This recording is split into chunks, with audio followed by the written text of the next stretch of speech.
Fanny Pack Wrestling is a proud member of Diamond Club and the Freaking Awesome Network. Check out more great content at diamondclub.tv and freakingawesomenetwork.com.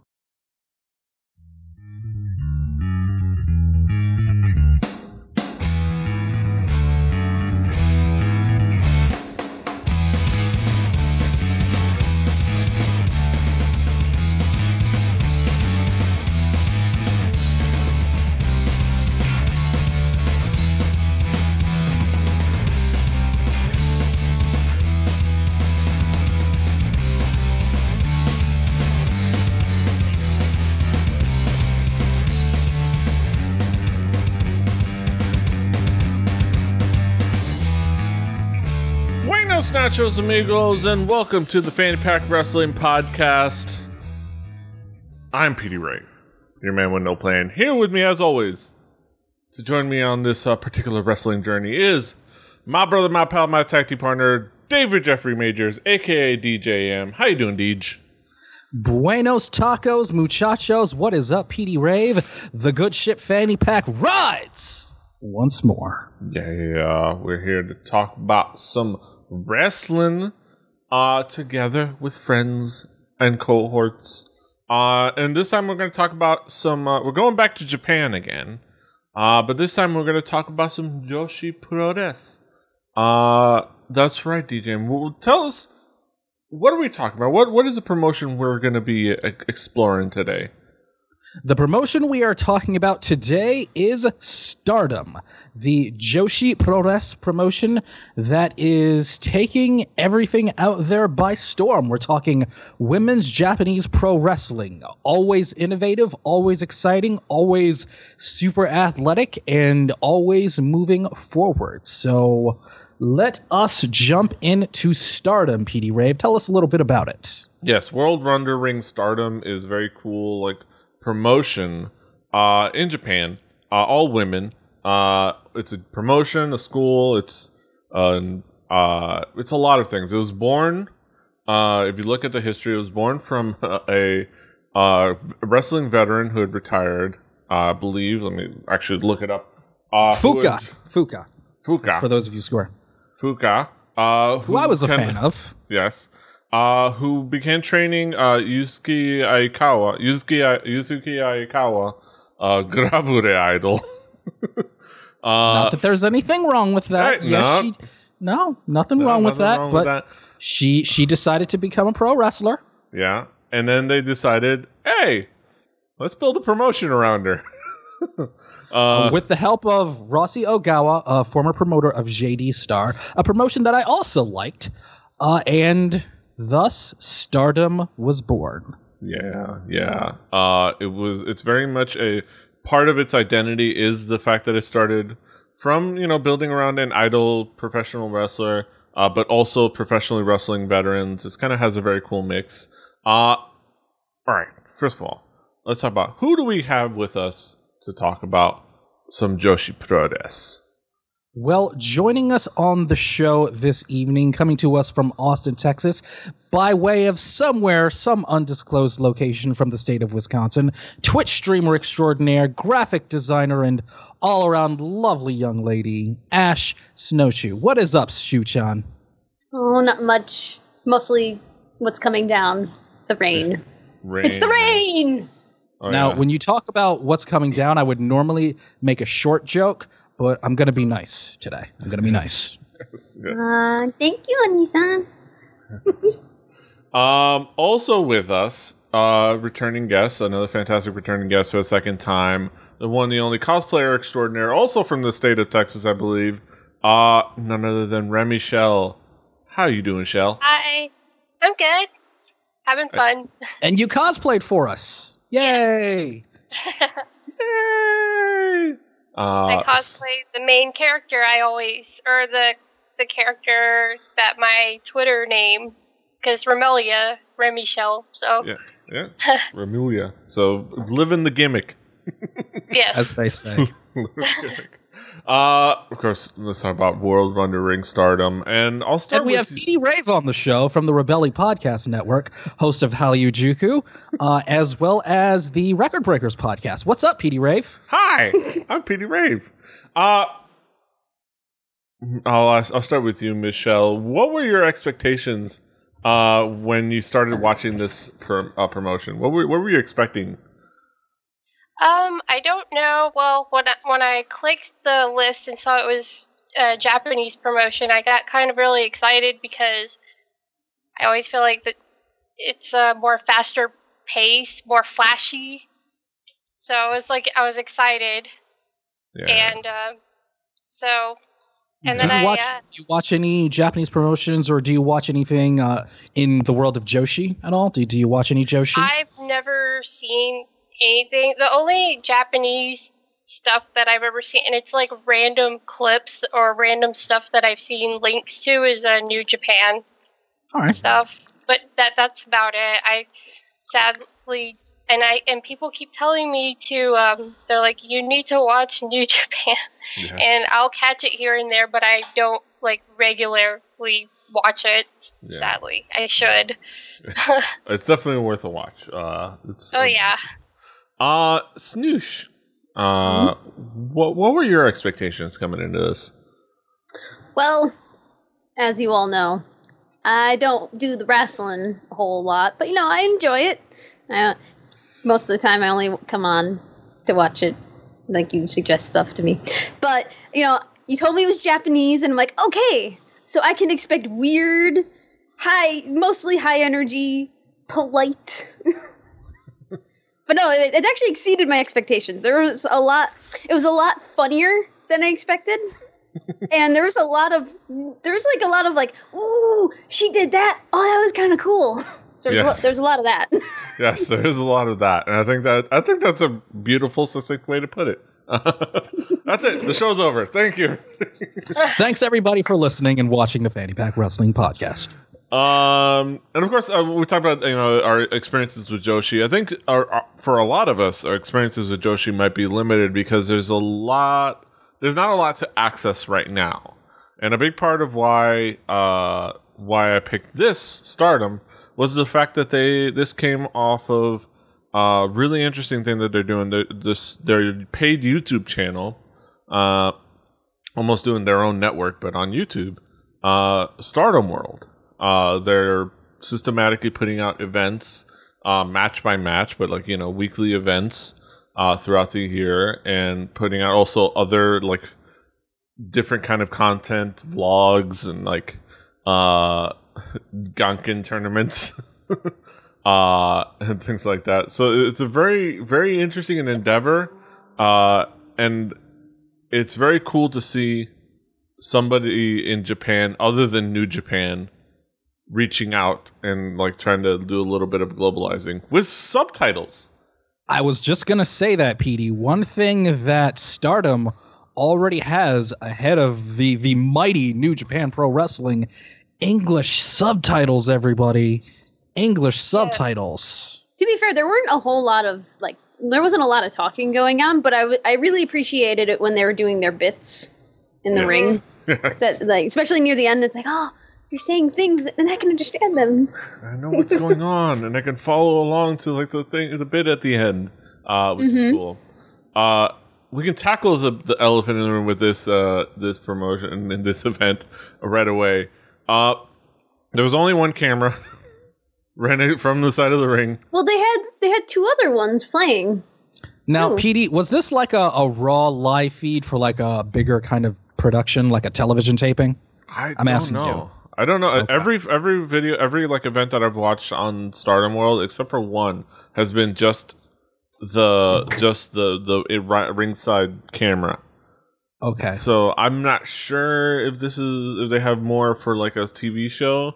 But because this was at Korakuen Hall in Tokyo, which is a major wrestling arena. It seats 3,500 people. And this is it's one of those places where all of the promotions that have any kind of recognition in Japan. I think even WWE did a house show there once back in the day. So I was thinking that if they have that one camera there, I would think that they have enough room for others, and this could probably be part of a bigger production. And we've had shows here where you've given us the raw live feed, where it was a single camera. It was the live director's cut, as it were, and that's kind of what I was thinking from this show. It might be that Yeah, it might be that. I mean, it seems like it makes sense to be that.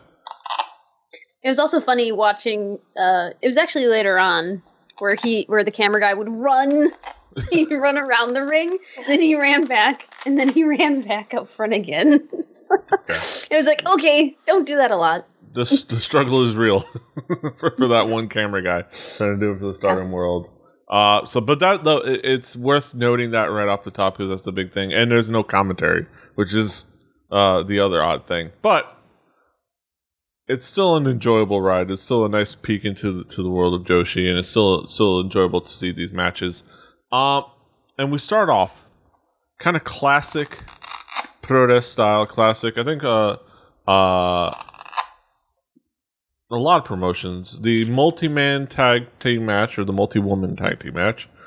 We had Azumi's Army versus the rest of Azumi's Army. We had Alex Lee, Azumi, Kaori Yoneyama taking on Amy Nishina, Haruka Kato, and Starlight Kid in 3-on-3 action. Starlight Kid, the upstart. Azumi, of course, the leader of Azumi's Army.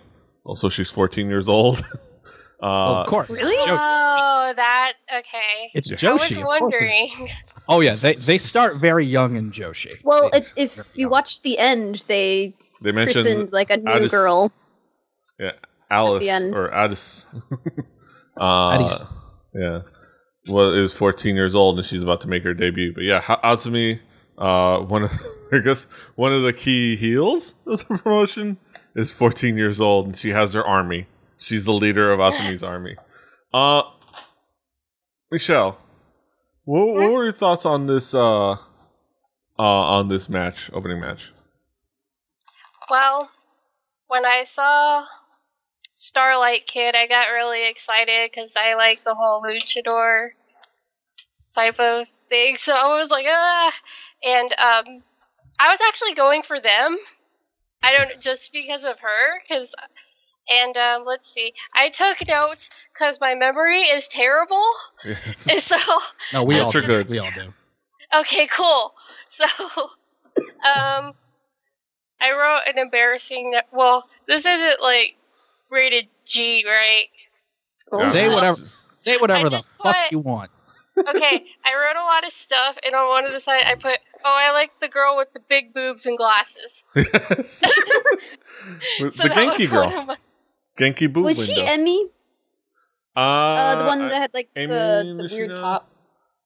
Let me see. I couldn't figure out who the other two were because Starlight Kid was Tigerhead, and then the other team was easy because it's like I labeled them. I gave them names. So like I'll be honest. This was mhm. the pre-show match, so Yeah. that's kind of what I wrote about this. This was a perfectly fine pre-show match, and I thought that the girl with the blue ring gear had really cool gear. That was my major takeaway. I did not catch her name either, but the one with the blue ring gear looked really cool. Her gear was cool. The one with the glasses, I believe, is Haruka Kato. Oh. Yeah. Let's see. I labeled The it. glasses. Oh, sorry. Didn't mean to Oh no, interrupt. you can go ahead. I was just gonna finish my I labeled like Azumi's shiny, Kaori is redhead, awesome, and Alex is not Asian. Yeah, that works. Continue. I'm sorry. The gaijin of the match. Hygiene. Oh, I had wrote down that I really liked how they were like all six of them kind of came in, and then like in the middle of it, they stopped to kind of like pose. Yes. And The they're like- Asumi's That- Army pose. It was like That really yay, got me. and then they That really continued got doing to me. wrestling. Until I remembered that, okay, they're all a part of the same faction. It was kind of like, wait, what are you doing? What are you guys doing? And then it was like, oh, right, they're all part of Azumi's army. That's why they're all doing it. Okay, all right, fine. And if you Whatever. look closely, even the one taking the submission hold, for all intents and purposes, was chanting along with them because she's also part of Asumi's army. Like we all do the pose. It's all part of our match. You know, and This was a very good, like, if this were an indie show in America, it would fit in the exact same place that it was. yeah. I think it worked out really well. Snoosh, any more thoughts on the match? Oh gosh. where do I begin? So like it was like the introduction, and I'm like, oh my god, it's like they started off, it's like, oh my god, they're so cute and polite, and then like damn, Alex is like she's a stocky woman. I'm just like, you're just so different. Yes. I loved all of it. Like there's a neat sneak attack that was really fun. There's one I can't remember. I think they were all doing it. They have like a little hop kick. Yes. That they kept doing, and like I just thought it was really cute and adorable, and I know it was the opening match, so I'm like, it's not super serious. Yes, it's a bunch of young, well, except for a couple of young wrestlers and their supporters. Young lionesses, a couple of veterans. I believe Haruka Kato is in their late 20s, but I don't know about veteran, but it's a nice mix of stars. It's Azumi's Army showcase, and it was pretty fun. It was an opening match. Yes, it was an opening match, and it was fun for that. And it transitioned over to the next contest. We had Hiroya Matsumoto taking on Natsumi Maki in a singles contest. Yes, I have to say, I tweeted this out earlier in the show, earlier today when I was watching this. I think I really like Hiroyu Matsumoto. I like her a lot because her promo at the beginning wasn't the promo that I was expecting from everybody else on the show. Everyone else was kind of doing the very polite Japanese wrestler promo. And she was just like, yeah, okay, little girl. You want to be a wrestler? Let's go. Come into the ring. Step up. Let's see what you got. And she was not quite a heel in this match, but she wasn't putting up with any of the cute and kawaii stuff that Natsumi Maki was doing. Yes. And I like that. Well, also, she participated in a little bit just to prove that she could do it. I thought it was a mind control thing. Like a mind control. Also, Petey, you might appreciate this as much as I did. Her ring jacket was like total classic All Japan women's pro wrestling, like classic Joshi. She looks like she would have fit in like the golden age of Joshi with like Akira Hokuto. That's what I first noticed. She looks like she would have been in there with Manami Toyota and Akira Hokuto. She looks like an awesome Joshi wrestler. I want to see more. She has veteran presence, as you would put it. She, as they say in the business, looks like a star. Yes, I really liked her a lot. Yeah, star, baby. Yeah.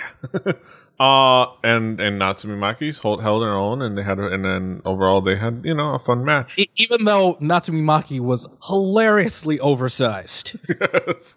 I mean, Natsumi Maki was teeny tiny, and Matsumoto was probably like the size of an average woman. Yes. And Maki, she was about like the same frame as Alex Lee was. Yeah. I liked it. I like how they had a lot of like strong, full-figured women in there, in all of them in some way, shape, or form. Yeah. So they're like body diversity. It's a wonderful thing. Overwatch could learn a little bit about that. Oh, booty pose. Yeah. Hey, that was a joke. Yeah. That's not serious. By the way, that wasn't serious. They have Zarya. They're working on it. That's at PD Rave on Twitter. But yeah, overall, this is a really cool match. Shell, what were your thoughts? What do you think of this contest?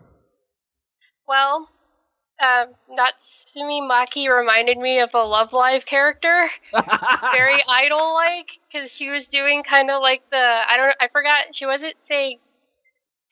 what she was saying, but it was kind of like type of thing. Like a little.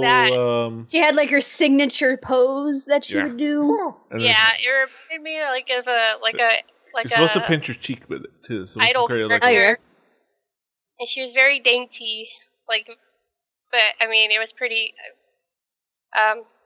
Matsumoto was quite bigger, so it wasn't hard for her to look very petite. And Petey, I just looked it up. Matsumoto is 5'6". Yes, average height. Must be nice. Mm-hmm. But I like Matsumoto a lot because I tend to gravitate more towards the heel characters, even though she really wasn't like a flat out heel. but she did kind of give off that badass vibe. So I was kind of going for her more. No nonsense. And I liked the part where because they were both kind of doing the little pose back and forth, and then she like kicks her in the stomach, and I was all, yeah. I was too. I totally did that too. Yes. Yeah. But you gotta appreciate that she at least showed that, hey, I could do it. You can do that cuteness, I can do it. All right, let me kick you in the stomach. Now I'm going to hurt you. Now I'm gonna grab your hair and I'm gonna pull it and yank it. And now I must break you. Snoosh, what did you think of the contest? Oh, well, it was fun. So, like, I gave Maki, like, her nickname was Full Faced Asian. Because she got like a little rounder face. I didn't really give Matsumoto any name. She's just older Asian. They all get nicknames in some form because it was just way easier to identify them than to remember their names. That's at Artschu on Twitter. That's at ARTSCHU. Yes. I'm glad you remembered it this time. Yes. I don't know what you're talking about. Super. Let's see. Oh yeah, like so. Was it Matsu? Yeah, Matsumoto's entrance. Like it was so weird. I'm like, wow, you have so much clothes on, and then I'm like, oh, she took it off. She took it off because it was so grand. Like she was like, and that was a theme that I noticed. She's very Joshi. She's like real Joshi woman's pro wrestler. Yeah. And then, this is more not necessarily about the match itself, but it's always like the grandiose parts that I remember much more fondly than the matches. I don't know what that says about me, but I love that every match had a streamer. You know, it had streamers pop out. It's Japanese wrestling. Yeah. It was just so funny, and they're just kind of like. I loved. I will say this: what I really loved was the top notch streamer retrieval from the other wrestlers. I've seen it in other matches. You don't quite see it because they don't quite have the camera angle the same way, but you see it in some of the matches where they slide in there and then they retrieve so much of the streamers and get them out there. They're like so much better at it in Japan than in the States. They're so much better at it because they do it more often. Because they have to deal with it more often. It's more turnkey. It's like you have to learn how to kill your streamers. Especially if you're young, especially if you notice, it's a lot of the younger people you see in the early matches around the ring helping. you gotta earn your stripes, bro. You gotta earn your streamers. Yeah, earn your streamers. The one things that I found like at this match is like it was kind of meh, and in fact I thought it might have been just a little less energy than the first one, just because it's just those two, and Matsumoto was like, she clearly was dominating that match. Like there was no instance of when Maki was gonna win in any way. I actually had wrote down that like the chops that Matsumoto was doing on her. I was like, they were so loud. I felt kind of bad. Oh yeah. I felt like she belonged in the main event rather than being in a match like this. That's what I thought. We can talk about what's going on in the main event and those titles shortly, but yeah, she belongs up there. A lot of people belong up there. But yeah, it was I thought it was still enjoyable, but it was just like, whoa, dominated. It definitely have its fun moments, and it's really cool to kind of see these wrestlers do their thing, and kind of it was you got to bringing a little kawaii into your Joshi. No, just a little. The kawaii needs to get chopped out. It didn't. You gotta have both. You gotta have the kawaii. You gotta have variety. Dominated. We need badass Joshi women that can kill you. Yes, and some kawaii girls. Make a little. We have to appeal to everyone. There's enough for everyone here in Stardom. Fine. Also, more to the round face. By the way, more to your round face comment. Part of that is that she's making a little dumpling with her cheek. Oh, that makes more sense. So it's played off of her. So I guess that's the kind of way Tetsuya Naito does the thing with his eye. Yes. Because he started that in Mexico. Yeah. Yeah, it's a kind of little specific thing. Like, she'd make a little dumpling. Well, that's really cool, though, that they recognize that sort of stuff and go with it. Yeah, it's a cute thing. Like, it's just, more kawaii-ness. But speaking of people that are gunning for the main event, we talk about going to the next contest, another 3-on-3, I believe 3-on-3 contest. Between some of my so far some of my favorite people in Stardom. I think just the entire group, well, except for the Gaijin, but and I mean the one in the match. But some of my favorite people so far in watching Stardom, Oedo Tai, the great, fantastic monster stable, Oedo Tai, the team of the visiting Diosa Atenea, Mexican wrestler, Kagetsu, and Kyoko Kimura. And her fantastic afro. Yes. The It's a fro. very wonderful afro. She lives the Ja lifestyle. And don't forget the manager. She Because praises she had a... Oh, yeah, the manager. Yes. Oh, God. The manager. Yasukawa. All right. Favorite Joshi wrestler ever, Aki Yes. Yasukawa. She's so awesome. Anyone out there watching Fanny Pack, any Joshi or wrestling fans out there, please look up Aki Yasukawa. Yes. She's so good. You'll have She's to go so back. good. You'll have to go back, but she's had one of the most fascinating journeys just reading on it in her life and in her history in wrestling. And she's incredibly talented. Aki Yasukawa is just, she's so good. It is such a shame that she is retired because she's so fantastic. Like, also, not to be a Tumblr word usage, but trigger warning: if you do Google her, No. yeah, there's an image.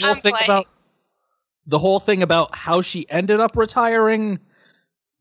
Graphic imagery, Ooh. not safe for work. Graphic imagery, Like, bloody? oh yeah, Ooh. and bone breaky. Yeah, Oh man. not safe for work. I wasn't gonna bring it up, Petey. I was not gonna bring it up, but yeah. Also, and also accompanying the stable is Chris Wolf, who I can go ahead and confirm for you is not in fact related to Pinky Sanchez. Okay. Yes, though she does remind me of Pinky Sanchez's daughter. If you follow him on Instagram, she has that big smile. She's fantastic. Into the match, 6-man. But into the match, they were taking on the rookies, the Stardom rookies, made up of Hiromi Mimura and the team of J.K. Green, being Junko Kyona and Momo Watanabe. Shell, what did you think of this 3-on-3 match? And also, Shell, since you mentioned that you like heels, what did you think of Oedo Tai?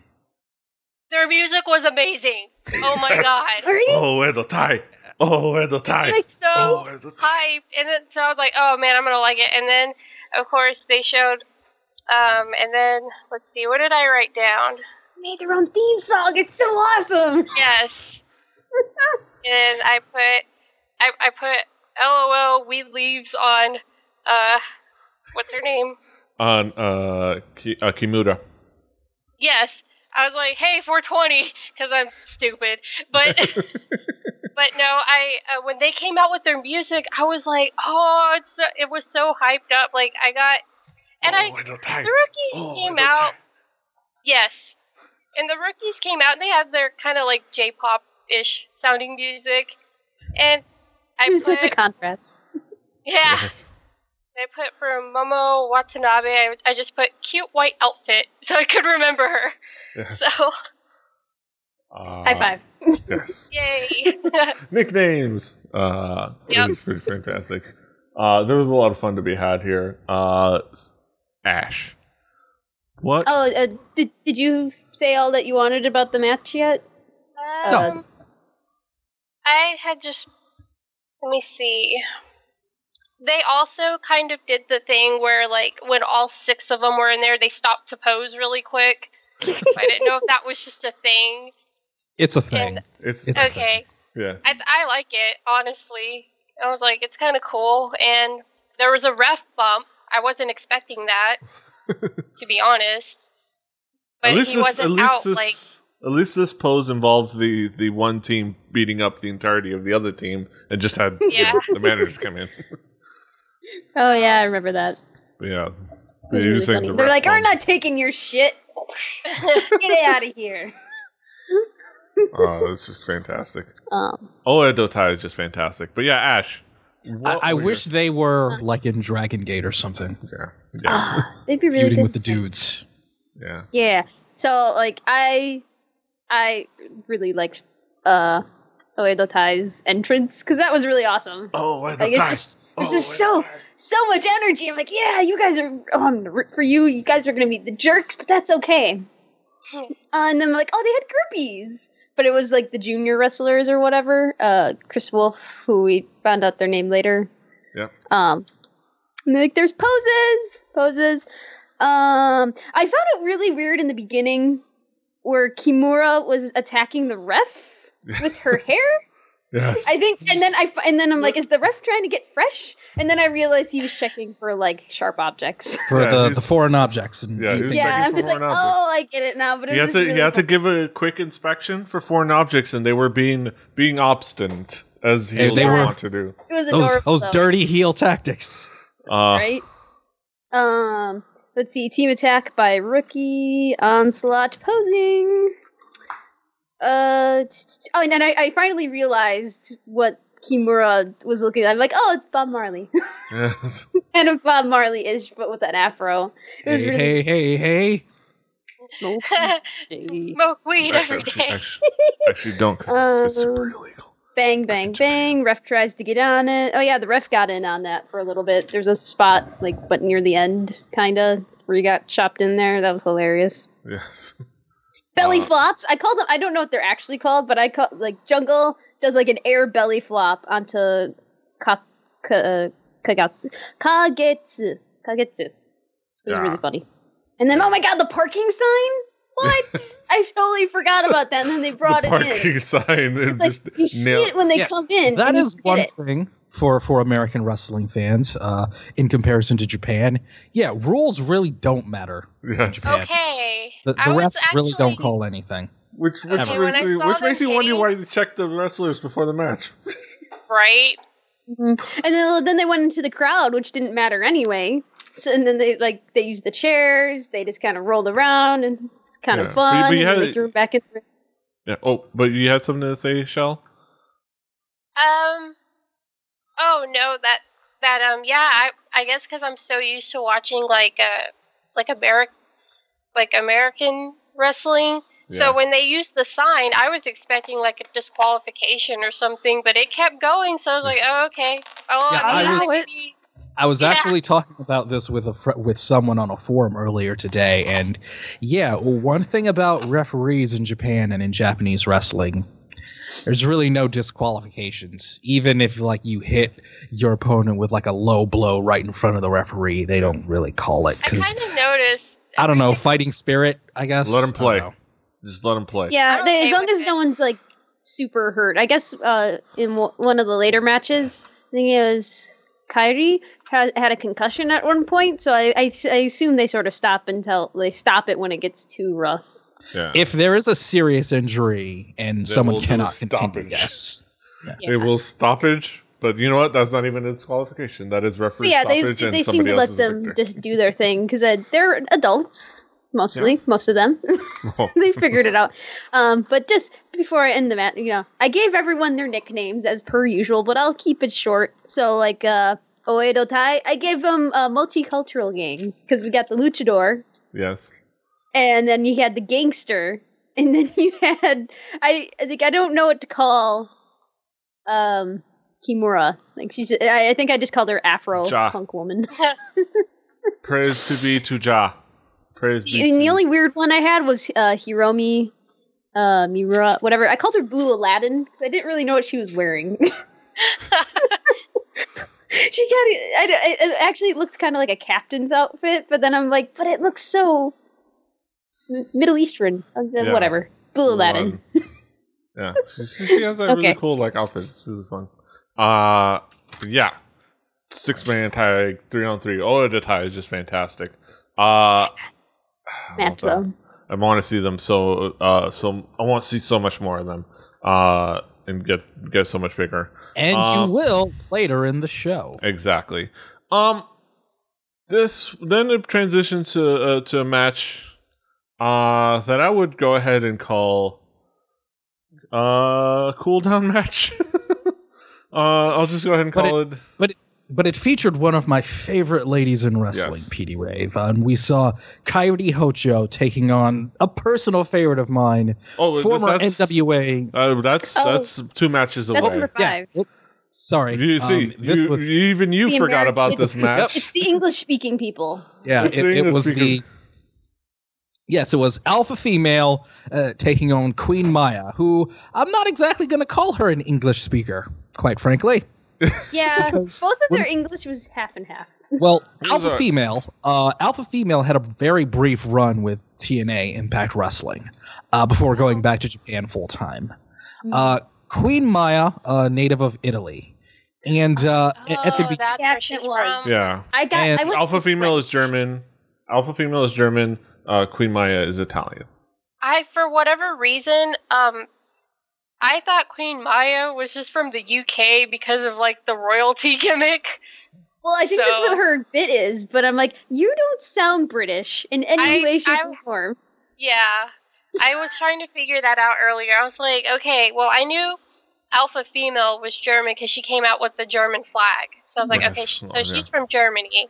But I just assumed Queen Maya was British. Yes. Also, knowing Alpha Female and knowing that she's pretty good, and seeing Queen Maya, it was all I could think about Queen Maya was, maybe you should just do your promos in Italian. Maybe you should do that. Alpha Female gave what I wrote down, PD, and you'll appreciate this. She gave the Ichiban Gaijin promo. Now, for those of you familiar with Japanese wrestling, you know what I'm talking about. The wild, huge foreign wrestler does the "I'm Ichiban Gaijin" rah promo, and that's what Alpha Female did. Queen Maya said she was a queen because I guess she's a queen. She should probably do her promos in Italian. She should probably stick to doing that in Italian. Maybe she should she's the Queen of Italy, maybe instead of the Queen of England. I'm pretty sure they're a democracy. Shut up! You're killing the kayfabe. The Queen still kind of works out. It's okay. Yeah. I will say Alpha Female has a great image and a great visual and a great, I think, presentation. Queen Maya... She's a little awkward. Yeah, Queen Maya. I think she may have scoliosis. What? I don't know. Wait, hold on. I have to Google that. Hold on. Let's just say Alpha Female is pretty good. Pretty good. That's I what liked her. Yeah. Oh, she's good. She's good. Yeah, I gave her female guile. Yes. Yeah. Yeah. Yeah. I can live with that. But yeah, Shel, what did you have any thoughts on this contest? It was a little bit slower paced compared to. I was actually telling my husband this while I was watching this earlier today, because I was like, the rest of the matches were so much more high energy, but I noticed that they mostly stayed in the ring like the other matches, and with this match, it felt more like Western, like American or style Lots wrestling. of crowd involvement. Yes, where they threw. Well, actually, there was one part where one of them gets thrown into the chairs, and one of the, I guess, the Japanese ladies that she was telling the people move, get out of the way, and she actually gets hit. Oh, which is part of her job. That. Part of her position there is to be in the crowd and get hit and give a point of contact. Okay, I was so scared because normally, I don't know. When I saw that, I was like, "Oh my god, is she okay?" But then, usually at wrestling shows, at least in America, the crowd knows when to move. Yeah, it felt like here they were just the Japanese people weren't getting up as fast. Like They sit still and wait for the show There's to be not over. a lot of energy in the crowd, I noticed. Like, you No, have to really rile them up from that the, is from the Japanese. ring. That is very Japanese. That's a very Japanese wrestling thing. Yeah. Yeah. They sit still and then they applaud and cheer for you when the match is over. Except for that one guy who goes, Haruka! Except in New Japan, because in New Japan, New Japan is New Japan, so it's different there. But overall, yes, Different. New Japan is more mainstream, so you get a lot more just regular Japanese folk who like to go to a show. Yeah. Where Stardom has more Japanese wrestling fans who have their traditions. Yeah, and I noticed when Alpha Female won, she did the typical like heel thing, and she got into like some of the Japanese the crowd, like somebody in the crowd, some guy that was sitting there, she got into their face, and that guy just looked kind of terrified because I thought he was some sort of like high chair kind of guy, because he was over by the computers and probably the sound check area. So I thought he was just like a higher up chair. I mean, either that or he because when she walks in, he gives her shit, or he's giving her shit maybe, and like she goes over and like goes. Yeah. So he may have said something in the beginning. That's just like I said. Alpha Female is really good, and she was just doing her thing. Well, Yeah. I love that she was doing that with I love that kind of crowd interaction, because we have like a local indie wrestling show here, and there's like two of the heel wrestlers that will come, like that will talk shit to you. Like that's happened to me before. I had actually my septum piercing down, and then a heel guy commented about it, and then was talking about like he was saying very Not rude PG. things to me. Not PG. But I knew what it was. Like I laughed it off. I would flip them off back, get into it just to make it feel fun. Right. So Yeah. Heel tactics. The differences between American crowds and Japanese crowds. Yeah. Also, I say once again, Alpha Female is really good. Yeah. And she was definitely the Ichiban Gaijin. Yes. She played the Stan Hansen role perfectly. Yes. Snoosh, did you have any thoughts? oh yeah, tons of them. So Queen's entrance, I swear to God, like I paused the video for like 10 minutes trying to figure out what the song was she was walking into. It's Symphony No. 9 in D, by the way, by Beethoven. So, and yeah, I had to look that up. That was like, did not feel happy about that I didn't know about it. I'm like, oh shit, broken tiara. It's going down. Yes. Stomping on It's the like tiara. Alpha Female is holding no shits tonight. It's like, you take that tiara off, woman. I just thought, and when Queen Mai gets out of the ring, she's like, time out. Like, oh yeah, I forgot about that. What are you doing? Timeouts in wrestling. Timeouts in wrestling. It's the old adage. There's no timeouts in wrestling. But then, like, I feel like she had. I assume she had planned some of that, because she had to know when she sat back that she was going to get her hair pulled. Oh yeah. So I'm like, okay, come on, I'm not falling for that. Yes. Let's see. There was a lick slap, which was weird. She went. Smacked. I'm like, that was weird. Angry Alpha Female, which was great because I labeled it AF, and it sounds like angry as fuck. Yes. Angry. Oh, the way I thought it was funny because Alpha Female has her, or not Alpha Female, Queen Mai has her name on her butt. And like every time she's bent over, she's got, it's always just sticking out. And I channeled my dear kitten moment, and like, let it just be known that here on the Fanny Pack Wrestling Podcast, it is the girls that are usually mentioning the boobs and the butts, not Pete Rave and myself. This is fair. Yes. I But can't yeah, help it. They're just right there. It's in my face all the time. I didn't hear what you said, Snoosh. But what did you end up thinking about her? Oh no, I was trying to. It was so as she was always she was bent over and her posterior was showing. I always channeled my inner dear kitten, because there's a moment where he's like, if you're done with your tummy rubs, just get up and present the human the butt. Yes. So it's like present the butt. Yes. No? Yes. I don't know. It was really funny. Yes. Outside the ring, we already saw that was super awesome. But that bit at the end, like, that had me, like, really worried because it lingered on for so long. But I think she wanted to stabilize her dominance of the ring by, like, being threatening outside I'm the the ring. Ichiban Gaijin. Yeah, that's about it. I am Monster Truck. Yes. That match transitions us over to one of our co-main events, the first of 2 title matches. We have one of the most noteworthy and fantastic Joshis out there, and also with the best elbow drop in the business, bar none. Kairi Hojo taking on one of DJM's favorites and one of my favorites. I'll say it right there. Santana Garrett. One of the more popular girls in the American women's wrestling scene, former NWA Women's World Champion, my bae, Santana Garrett. Yes. Okay, so she does have a career, like... Oh, yeah. Okay. She had a brief run in Impact Wrestling as well. Oh, wow. She's very good. She's outstanding. They were battling for the white belt, as they put it, otherwise known as the Wonder of Stardom title. Santana Garrett being the champion, Kairi Hojo being the challenger. This was, I think, just a really fantastic match.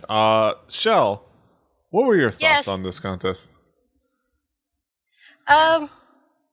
This match was, I freaked out. I loved it so much. I cried.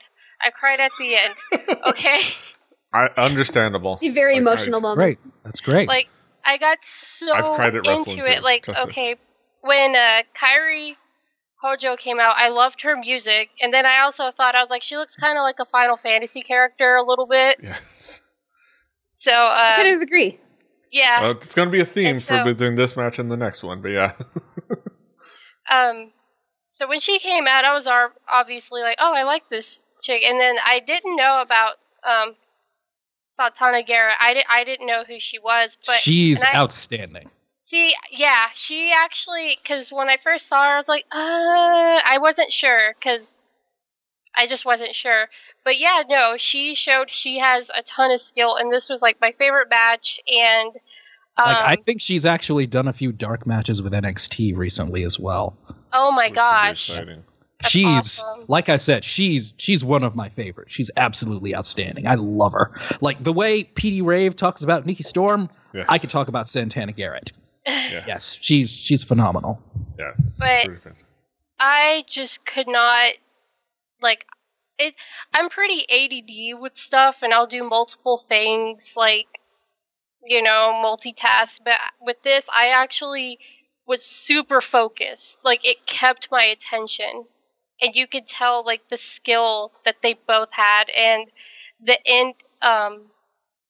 ending of it. Like, I felt how happy she was that she finally won, and she started crying. And I'm like, I'm a crybaby. I cry over everything, like shows and music and stuff. Me so too. I cried, and then I found her Twitter and went nuts on there and followed her and retweeted all her stuff. Stalker. No, I'm just kidding. One thing I have found is that the Joshi wrestlers love when they get attention from Western fans. They really do love it, specifically, Petey, you might have saw this when, like, Kairi Hojo, when a video clip of her elbow drop, her signature elbow drop, was the top story on R Squared Circle for one day. She tweeted out later that day. It was like, "Oh wow, the American wrestling fans like my elbow drop. That's so cool." So yes, they do appreciate that. They do. Yeah. Yeah. They probably feel like they don't get enough. Like they feel like their recognition is much harder to get. So maybe they're just super surprised when people notice. Because there's usually not that much of a connection, and they don't get to feel their popularity. But like when they go to like America, like when they went to Vegas for Cauliflower Alley Club, but you can watch a video on Stardom World. They commented how it's like they were surprised that everybody knew their names. Like, what? Do you know who I am? Like, what? Then they were chanting their names. Like, of course, it's like, yay! Your name's on the poster. No, but like they were all, but like everybody was excited to see them, and they were like, you know who I am? Like, and it's like, and they loved it, and they were so excited. Another cool thing to check out, which is the. And again, Kaidi Hojo, she is a star. And again, Santana Garrett, she will be on TV somewhere soon. Yes, she damn well better be. Yes. Somebody. Yes. Yeah. But yeah, Snoosh. Did you have any thoughts? What were your thoughts on this match? Oh my gosh, where to begin? First off, Kairi Hojo, she is nicknamed Sparkly Asian. Yes. Because she's just all the sparkle and gems and everything. And oh my god, Santana. She started her intro off with like a Valley Girl Gaijin. That's how I labeled her. She's like, "Hi, I'm Santana." That's her. I actually I have thought the same thing. I was like, she kind of has like that Valley Girl vibe or something. That's why she's clearly from California. Is she? She might be. I don't know. I actually think she lives in. I think she lives in Orlando, like every other. Her birthplace is Ocala, Florida. Okay. Ocala, Florida. Which is about like a hop, skip, and a jump northwest of Orlando. So she probably lives in Orlando, basically. To be fair, like she just had that accent. Performance center already. I just thought it was super funny, and I'm like, oh gosh, this is gonna be interesting. Let's see. Oh, Hojo's entrance. Holy crap! I'm like, what the hell? I wrote down. She kind of looks like a Furby. Like a pirate Furby. Pirate Furby. Because I didn't notice she didn't have I didn't see the steering wheel at first. Yes. I didn't either. I didn't catch that till like later. Yeah, and I was like, "What are you wearing?" And I was like, "Furby." I believe her music is also from Pirates of the Caribbean. Yeah. So really, that makes sense. I would say probably. I felt the pirate. You probably heard a sound alike in the actual video just for copyright reasons, but yeah. Yeah, because I'm like that. I mean, I don't think it's quite Pirates of the Caribbean because that would be weird. And then Santana comes in, pretty in pink, butt shot. Seriously, is she a model in her off time? I know she wrestles full time. She wrestles full time, but she's in great shape. She definitely. I imagine. See her. I imagine part. If you Google image search her, you can find some great modeling pictures. Just as I'm not doing it right now, but I imagine part of being Stardom is that you get, because it's kind of idol centric, in a sense, or idol adjacent. There is a lot of modeling opportunities and some like modeling shoots that are part of the job. So she does keep a model's physique. When I saw like Alpha Female come in, like she looked like she was like sponsored by someone. It said something protein on her, like on her like tank top. Yes, she is. So I would assume Santana has a lot of like health sponsors. That I think in the U.S. she does. I think so. Maybe that would make sense. Let's see, photo op, and if you're all playing along, drink. Yes. There's definitely a drinking game out of all these. Oh yeah, were they chanting patty cake in the crowd? Like every time they were chanting, it sounded like they were saying patty cake. No, I don't know. Someone go back and listen and let me know at Artshu. That's ARTSAHU. It's just like I would like to know. I'm like, are you guys saying patty cake in the crowd? It was super confusing. I don't know. I wrote it. They did it a couple times. Yeah. And there was a moment when Santana did like a really neat jump, and like she did a backflip, and then she like whipped her hair around. I'm like, that was awesome. That was hot. Have I mentioned how much I love Santana Garrett? Yes. Have I mentioned how awesome she is? Wrestling fans, whether you see her in WSU or Shine or anywhere else, she's awesome. She had a lot of really interesting moves. Like she had a lot of variety, which is great. At first, it turned out to be like a punching match, kind of moment, or whatever you call this, where you're hitting with your forearm. I guess Strong style. Strong style. Sure. Never seen that a lot, but then like it moved sugar. on to something a little more acrobatic, which was fun. Santana was pretty cocky, and I liked it. Punchy match, yeah, I mentioned that. Hair whip. I think there was a moment where she like did like a headbutt, and it just looked like a hair whip. Because I'll put my head back and forth. Backwards cowgirl. It was like a Whoa! Hey. He said in the pre-show that we're not necessarily family friendly, but hold on now, watch not out. quite like that, but like And again, I don't everybody, remember who's Fanny Pack fans, it's the girls that are bringing this up, not PD and I. Just want to throw that out there. We're here talking about the wrestling, talking about their careers, This is elbow just, drop. I'm explaining how I see it. Santana Garrett was athletic and extremely talented and should be in the WWE. I wasn't saying anything else, man. Whatever. No, but it was just I don't remember who was doing it. I thought it was Hojo was on the ground, and like it was like a reversal, and it ended up where she was pulling her legs up. And they were whirling around, really bad at and describing, whirling around. so It's one of those classic like reversal moves where they kind of just like go around on the ground. I forgot the name of it, but it's like a The Oklahoma roll, I believe. the Oklahoma roll. Where you just kind of go around the ring, get your opponent nice and dizzy, so you can pin them later. I believe that's the Oklahoma roll. Possibly. But they did that. But it was really cool, and I was like, oh well, that's very distinct. I'm gonna write it as that. There was one moment where they were against the turnbuckle. I don't know what you call them now. Very good. Very good. Yeah, I get it. Yay. It was like Santana was upside down, like she was kind of like her legs were over the bars, and then Hojo comes down with her feet on her face. Yeah. And I like that part. It was like foot face plant. Yeah. Ouch. And then Kyrie won. It was intense and emotional. It was really cool. And then she was like, "You are Santana.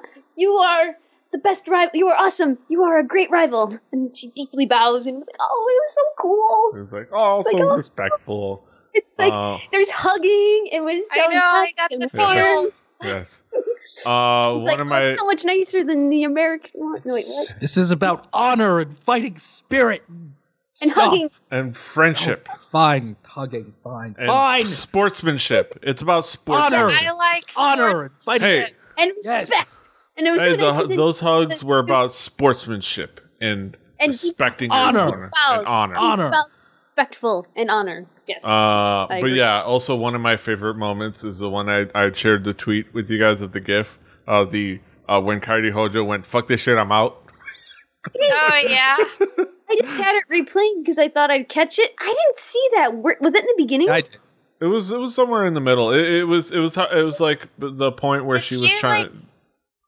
She went up to the top she rope. made a jump on her in the Yeah. ring, but then lost her balance, so she just jumped out. Yeah, she probably like, did. Like if it looks like a perfect spot for like a springboard, like a crossbody or something like that. But her momentum, you can see her leaning forward. Like it's like, all right, I'm not going to be able to bring this back. So whee! It looked funny. And it was That's just what I like to comical. call, that's what we call in the fighting game world a reset. Yes, Yeah. yes.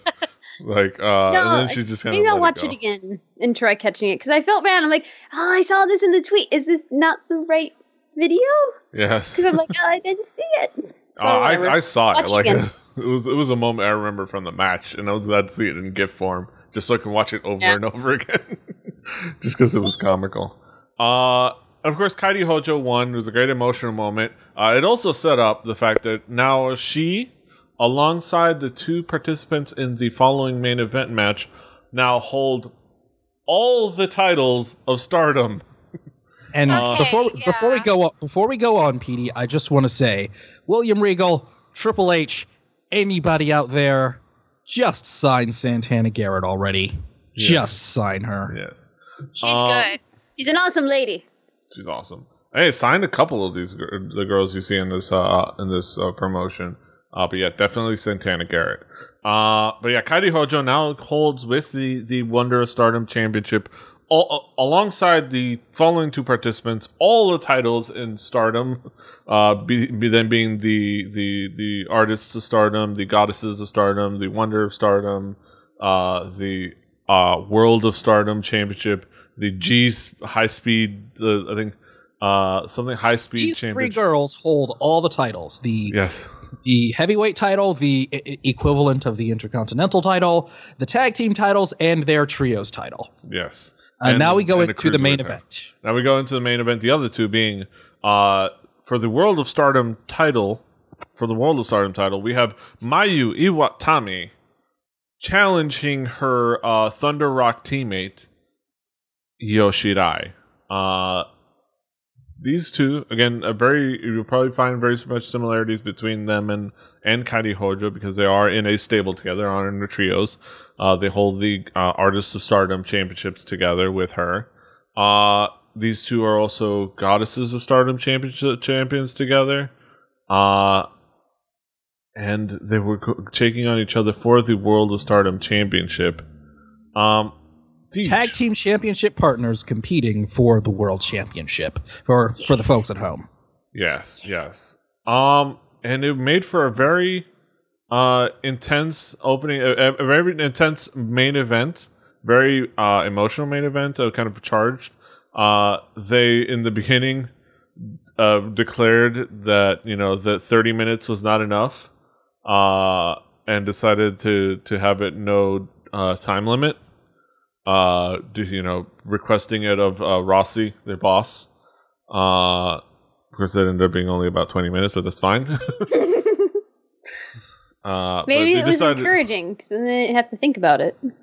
But the point was that because their previous match went to a 30-minute time limit draw. Exactly, and they just it mentions that in the subtitles, and that was basically mostly to set up that there was definitely going to be a winner in this contest. No matter what, and they went at it. This was a main event match. PD, is it safe to say that this is what people expect when they watch a Joshi show? Like, yes. This is what you expect to see. This is why people hold high quality Joshi in such high regard, because this is what people talk about when they say the women from Japan are so awesome. Like this right here, this match. Yes, this was just big match status, big match feel. Shell, what did you think of the main event? Well, I do love. I'm glad that it had subtitles because it did make understanding why the matches. So the subtitles at the very beginning helped to show they were on a team. So I like that. And on Shirai I don't know if I'm pronouncing her name right. I loved her music.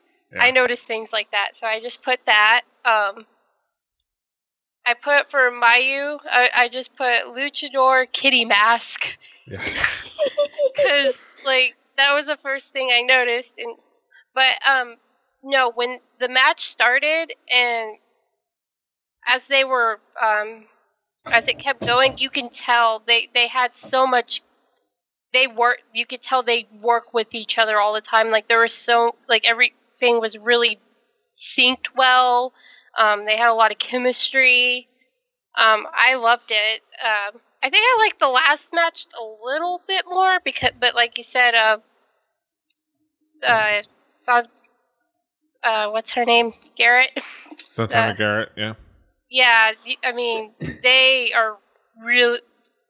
That was my favorite match. This match was good, but I just I feel like there was a lot more at stake in the previous one. At least a little more of an emotional at stake. Whereas this one was just like, oh, we're sisters and now we're fighting. Yes. Yes. But I did like how it felt fluid on some parts, because they work with each other. It feels like, or So I liked that. And then there was a few crowd interactions, and a lot of suplexes. Yes. A lot of, I noticed that a lot. I was like, oh, okay, which is not bad. And that's pretty much it. Just that it went, I was actually very impressed how long they wrestled, because normally, like, I feel like a lot of, especially what I see, like, with WWE and stuff, or that women matches don't usually go that long. Yeah. I feel like. At least so I was very historically impressed by has been that. the case. I think it's something that there's a tide change, especially in NXT. But yeah, it has been historically a thing that in mainstream you don't get to see the ladies wrestle as long. But even. But in places like Shimmer and Shine and Women's Superstars Uncensored, and even various places on the indies that have become far more progressive than they were, it's with more regularity now, and I think that is because of the influence of Joshi and matches like this. Yeah. And this is there a reason behind all that? Is it just they didn't want to give them the airtime for that? Or do they assume certain physical limitations that they're required to shorten it? It's everything you would negatively assume regarding women in wrestling. It's all of the bad things, but it's all of the bad. That opinion is changing. Slowly but surely it is changing. Yes. But yeah, Snoosh, what did you think of the main event? Oh my gosh. I don't have any cute names for this one. I sort of ran out of steam a little bit, so it's like Io was average Asian. She's average Asian. And Mayu was a face only a mother would love Asian. That's mean. Actually, she's a cute face. It's just she has the most interesting face next to Queen Maya. Like, Queen Maya has the nose. She's got a predominant nose, and Mayu, she's got like the bow cut hair. Maybe I should just call her Bow Asian. That would have been better. I almost felt like AW Brawler. Just unfollowed me on everything. Oh gosh. Yes. I'm sorry, Onisa. I miss you, AW. Where are you, AW Brawler? I would... Take two. I'm sorry. Come back. Come on. It's your show. I mean, you can leave if you wanna. You can leave your friends behind as well.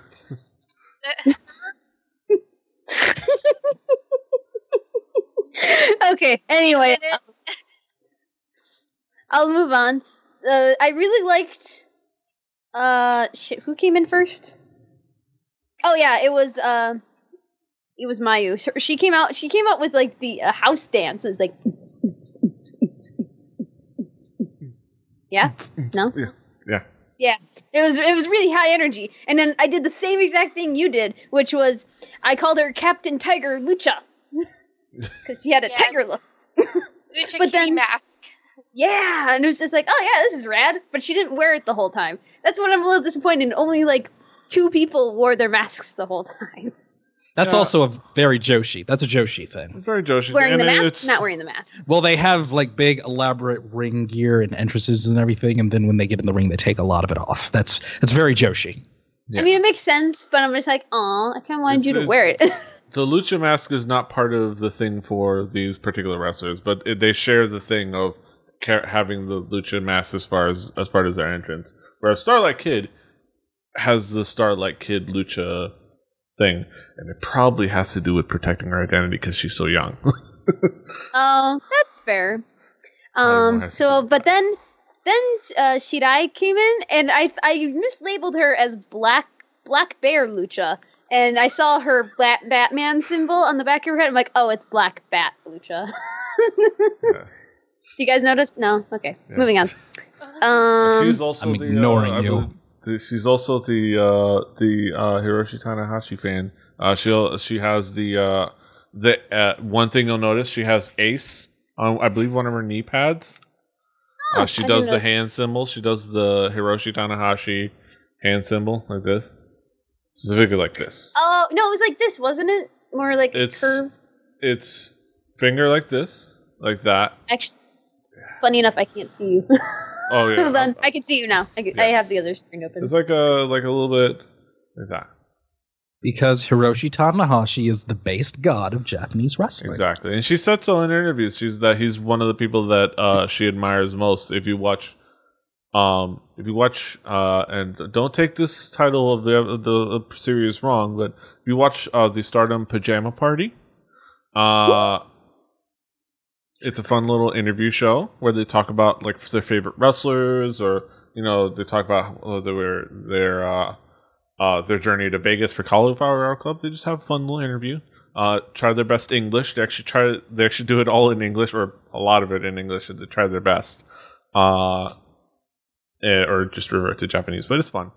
But she did say specifically that one of the people that she most admires is Hiroshi Tanahashi, and it shows in her in the fact that she has she does the hand symbol. She puts Ace on her knee pads. Kind of wants to put herself as the Ace of Stardom, and as champion, she is positioned to as World of Stardom champion. She has the title to declare herself as such. Yeah, I really liked like when they were beginning the match. Kind of, there's two moments. One was immediately after Mayu did her like we need a longer time limit sort of thing. Shirai came up into like she did the bring it motion, bring it, take you on.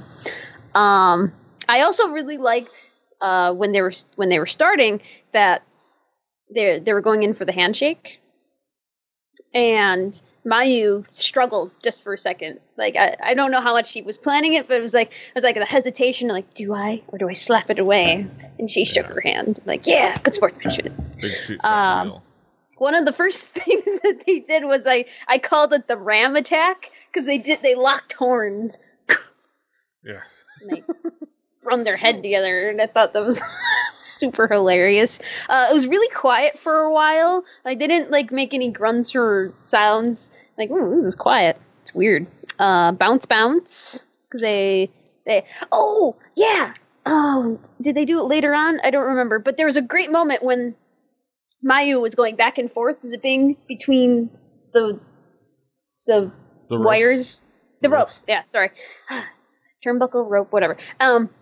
They're bouncing. She was bouncing back, and Io was just jumping over her. It's like woo, woo, wee, like wee, wee. And it was really funny. I really like that part. I like the speed. There was a crowd shot, so like they got into the crowd. Yeah, I didn't notice that. It was helpful that the seats were all numbered, so everybody was able to find their seats again. If you noticed. Like, this was my seat. I have it on my ticket. There was a backflip belly flop. I always love those. Those are really funny. It's like, whoops, didn't quite make it. Hairspray. What was the thing that they were spraying on them? I was wondering about that because I've never seen that in wrestling.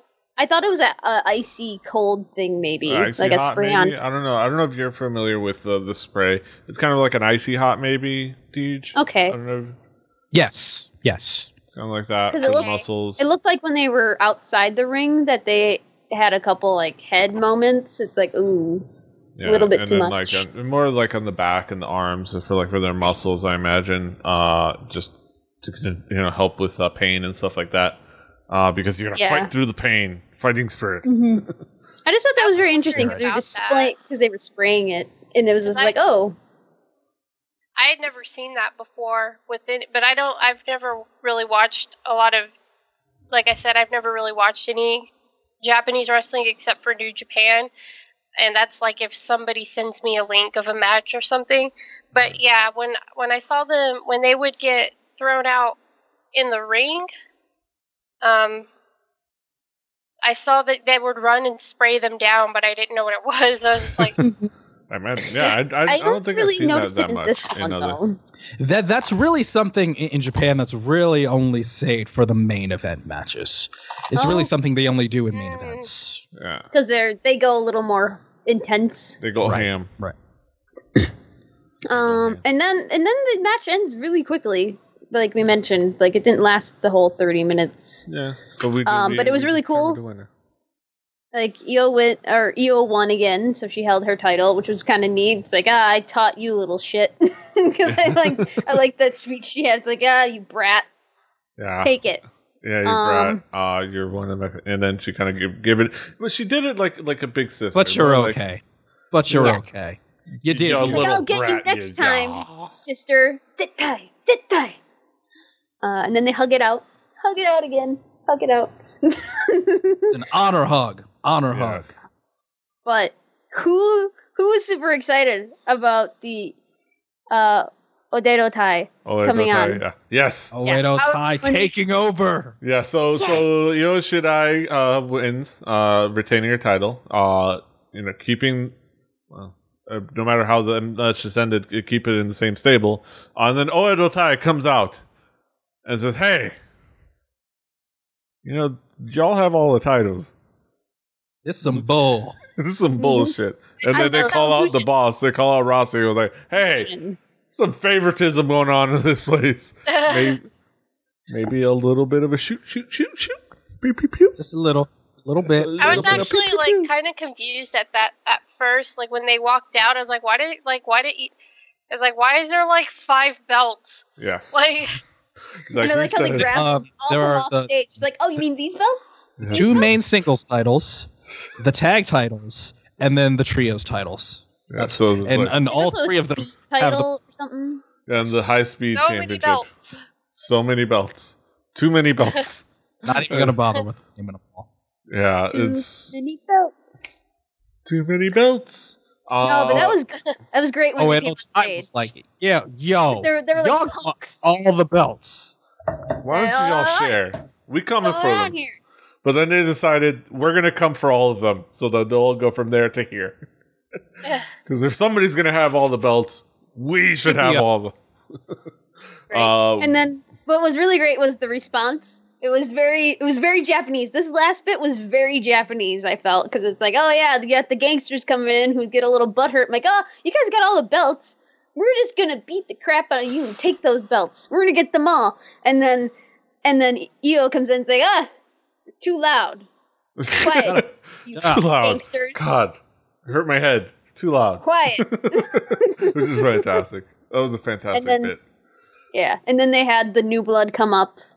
And then Chris Wolf was announced to come back, and I guess a couple other people. Yeah, including the announced the upcoming debut of their trainee Addis, who introduced herself, kind of nervously, which is kind of It's like you see she's like, hi, I'm Addis. Like, put her in the ring with Matsumoto. Yeah, put her in there with Hiroyo Matsumoto. I will wear a goodie hat. Thank you. Chris Wolf is in return, and then other artists, Yoko Bito is going to return. So that the next Karuken, we're going to see some big matches. And then that kind of ends the show, and you kind of have that big moment where they get the crowd to participate in the We Are Stardom. And the pose. Very Japan. Very Japan. And then, the pose. We love you, Japan. You just do really weird shit.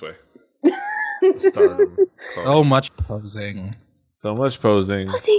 And so much, and so much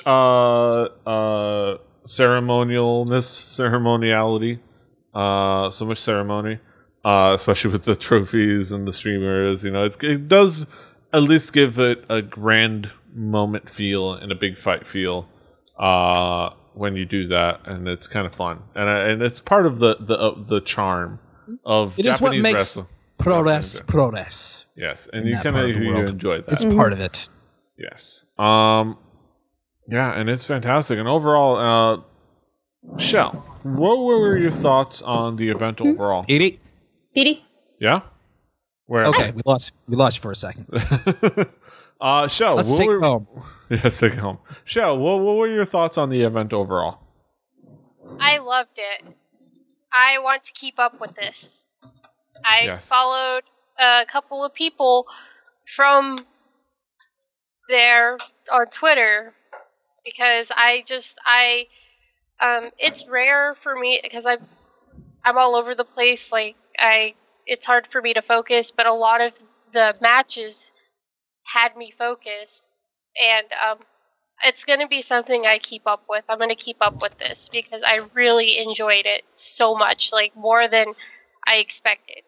So, yeah, yay! You did some good, and all you got to do is keep up with that subscription. They've got their YouTube channel right there. Mm-hmm. Yeah, you got their YouTube channel, so you just have to not cancel your subscription. It's $4.99 a month.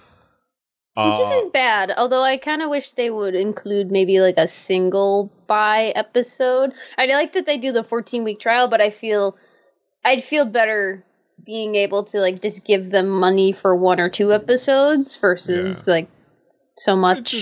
That's just me though.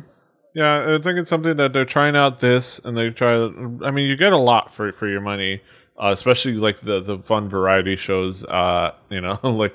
The behind the scenes stuff and the interviews, all the Hallyu-Juku stuff. Yes. Yeah, but I feel like you can burn through all of that in the 2-week trial, and then it's just you can cancel it. So I'm like, yeah, or you can, yeah. Like I said, that's just me though. Not everyone will have my viewpoints. Yeah, it's something they're trying. I mean, they just started it. In the grand scheme of things, they just started the event, so they just started the channel, so. It's something that they're trying out, something that I think it has a very good chance of promoting and putting their name out there, which I'm looking forward to that. But yeah, Snoosh, what did you think about the event overall? Oh, I thought it was really fun. It felt very, felt indie, felt very intimate, and there's a lot of like background stuff in it. I thought it was kind of like a weird setting. But that's just me though, because I don't watch wrestling a lot. But I thought this was super enjoyable, and I liked how hokey and like just different. There was a lot of different. Exactly. That's because they're called Thunder Rock. Yes, exactly. Thunder Rock. Thunder Rock. No, it was. Right. I just really enjoyed it, and if y'all go on and do the subscription, I highly suggest checking out the Janken Po rounds that they did. The whole playlist. And I'm like, oh my god, this is adorable. But it doesn't say where they did it because everyone has different outfits. Probably at their dojo. Okay, because it looks like it was filmed at a whole separate day, even though everyone was kind of wearing similar outfits. But for the most part, it's like, oh yeah, this doesn't look like that they did it the day of. But I thought that was super cute and fun. So there's definitely a lot more. I don't know another word. It's on a different. Every one of the events, they have a ton of events. They have them all different days, and then they have those. They probably just had that whole thing. It's like, let's do a thing for Stardom World, and they were all at the dojo, and they're like, okay. They definitely felt more relaxed and not have like a lot of their personas up. Like the first one was alpha female, and you can see her being all tough, and then kind of sort of breaking. Well, she was kind of tough, but she was kind of like she was a little bit more laid back. She's like joking. Yeah. So that was kind of fun. She's like, this is kind of a joke thing. So I liked it, and I'll probably finish watching those. That was tournament. And I'm looking forward to seeing more of the trios, Thunder Rock and Kairi Hojo at in Vegas and in LA, because they had a whole thing of like just a vlog of them going to America and hanging out with Trulin or Melissa and buying chocolate and like and then it was just kind of cool and fun. But that's just me. I enjoyed it. But yeah, Stardom World is just really cool and interesting. Deej, where were your thoughts overall? This was a pretty great show from top to bottom. I wish there would have been more than one camera. I think that was my one major gripe. It was great seeing some names that I recognized, like Io Shirai, Alpha Female, and of course Santana Garrett. And really all I can say is what I had known about Stardom before, I was intrigued, and it lived up to hype. I want to see a bigger Stardom show. I want to see them in like a bigger venue. Yeah. Where it's like a major show for them, because I feel like they are a really good company, and the world always needs good Joshi. Yeah, so support Stardom.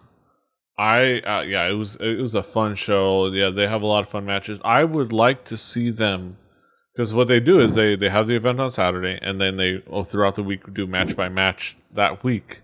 I would like to see them take a couple of their cameras and edit it together into a full, thing, and full presentation.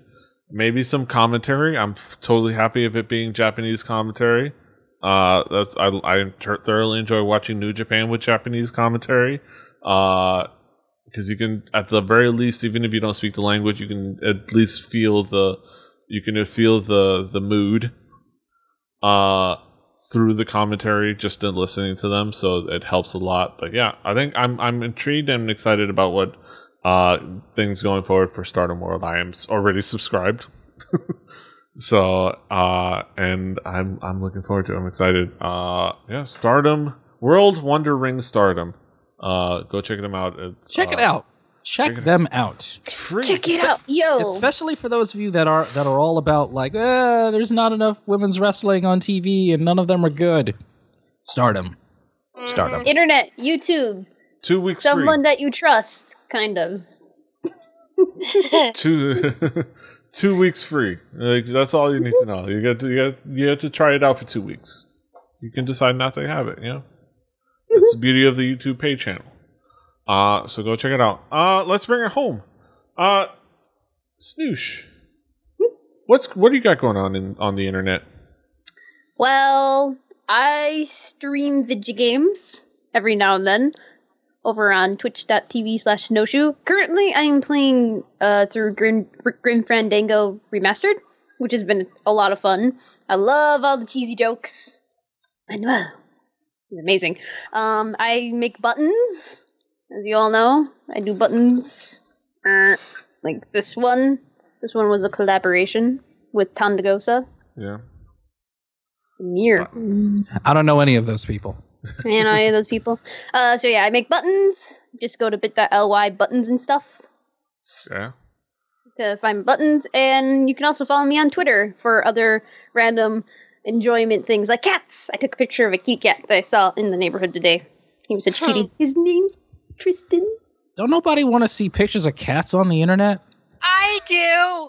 Crazy. Shut up. You are literally the first person to say anything about pictures of cats on the internet, Shell. You were the first. No. Yeah, go follow her on Twitter at Artschu. ARTSCHU. Michelle. Yeah. What do you got going on the internet?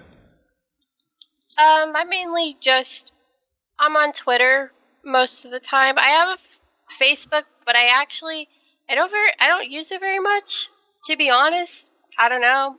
I don't like it. You do some Facebook DDR fan stuff, page? don't you? You do some DDR stuff.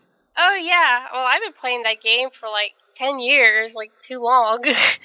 I sometimes will post that on Twitter. That's where you can find me, is Twitter. That's where I hang out usually. I don't really stream. I have a YouTube, but I haven't really done anything with it. There's a couple of videos of me playing DDR here at home, but like on my metal pad with my setup, with my dining chair as a bar to hold on to. But Call that the cheater way. Yes. Calling you out. Yeah. No, it's been a debate for like 10 years. I have to. Sounds like a challenge, Shell. It sounds like a DDR challenge. You're gonna have to find each other. And you both live in Texas. And as a matter of fact, I think you were both at the Hatsune Miku show. So yeah, I was there. Yep, I was a Gumi. If you saw a Gumi there, that was me. Yes. But if there was like a ton of people, so yeah, nice. We'll talk about that later. Yes. Go Pinball's Arcade Showdown. Best 3 out of 5 or something. I don't know. You guys figure out. Assuming their pads are working, because last time I went, their down button was broken. Where at? It was Pinball's Arcade in Austin. I have to. Their pad was broken. Like, I know Arcade UFO in Austin has a few dance game machines, yeah. I think we have a DDR challenge. Yes. I want to see that streamed on Periscope. You two taking each other on. But yeah, that is. You'll talk. Talk amongst yourselves. Talk amongst yourselves. Of course, Deej, what do you got to tell the people? I want to tell everyone about my co-host on the anime podcast of some sort, Jack Noir, and his new Patreon page at patreon.com/Jack Noir, Noir draws. Jack is a very talented and very, very unique artist. Jack's art style is very unique. It's not like anybody else I've seen before. I'm supporting it because I'm obviously biased. But I think that you should all check out Jack's art. Follow Jack on Twitter at JackDTylerD, and check out the Patreon at Jack Noir Draws. Yeah. And if you do the tumblers, follow Jack at Mechanical Symphonies. The music robots compose at Mechanical Symphonies on the tumblers. Yeah, Jack is one of our favorite people here on the Fanny Pack and the Rotary podcast. He's pretty fantastic. Go check it out. That's it. He's of course just call me DJM. I'm PD Rave. That's PD as in Willies, Rave as in Jimmy, all in one word. The show's Fanny Pack WP on Twitter, FannyPackWrestling.com, Rebelli.net for this another show, Rebelli TV on Twitch, YouTube, all the places. Until next time, hasta los huevos. I love you, Santana. You're the best women's wrestler ever.